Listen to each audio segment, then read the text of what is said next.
కలుషితం అయ్యి ఆ కోరి వల్ల ఆ దుమ్ము కాలుష్యం వల్ల ఆ నీళ్లు జనానికి వదలటం వల్ల ఆ నీళ్లు తాగడం వల్ల కలుషితం అయ్యి అందరికి ఒకరోజు జ్వరం వచ్చి ఒక రోజులో చనిపోతున్నారు. ఒళ్ళు నొప్పులు, జ్వరాలు. ఇది మరి కనీసం ఆరోగ్య శాఖ మంత్రి గారు పట్టించుకొని, లోకల్ ఎమ్మెల్యే గారు పట్టించుకొని, మరి ఇక్కడ ఏంది సమస్య, ఈ నీళ్ల గురించి మరి ఎక్కడ ఏం జరుగుతుంది తప్పు. ఈ ఊర్లో ఇంతవరకు బోర్ వాటర్ తప్పితే కుంట వాటర్ తాగరంట. కానీ ఈ రోజు కూటమి ప్రభుత్వం వచ్చినాక కుంట వాటర్, బోర్ వాటర్ అమ్ముకున్నారు, కుంట వాటర్ ఏమో జనానికి ఇస్తున్నారు. దీనివల్ల 40-30 మంది దాకా 2 నెలల వ్యవధిలోనే చనిపోయారు. మరి ఈ రోజు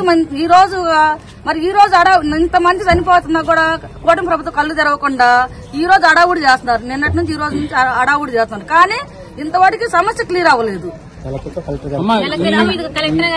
ఈ 3 రోజుల్లో అధికారులు వచ్చారు కదా, అసలు మీ దగ్గరకు వచ్చారా, మాట్లాడారా? అసలు ఒక కుటుంబం దగ్గర కూడా రాలేదు అధికారులు.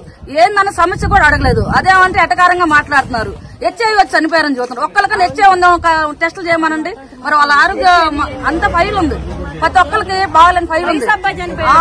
గవర్నమెంట్ హాస్పిటల్ చనిపోయిన మంది 10 మంది దాకున్నారు. మరి ఆ గవర్నమెంట్ హాస్పిటల్ ఫైల్ ఉంది కదా. ఒక్క నిమిషం ఆగమ్మా. గవర్నమెంట్ హాస్పిటల్ చనిపోయిన ఫైల్ కూడా ఉంది కదా. మీరు ఎంక్వైరీ చేయండి. దేని వాళ్ళు చనిపోతున్నారు? కలుషితం వాటర్ వల్లే చనిపోతున్నారు. కలుషితం వాటర్ ఎందుకు చనిపోతున్నారని మీరు టెస్టులు చేయాలిగా.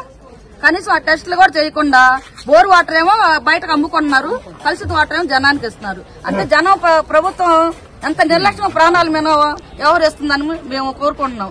కానీ కూటమి ప్రభుత్వం వాళ్ళు మాకు న్యాయం చేయాలని కోరుకుంటున్నాం.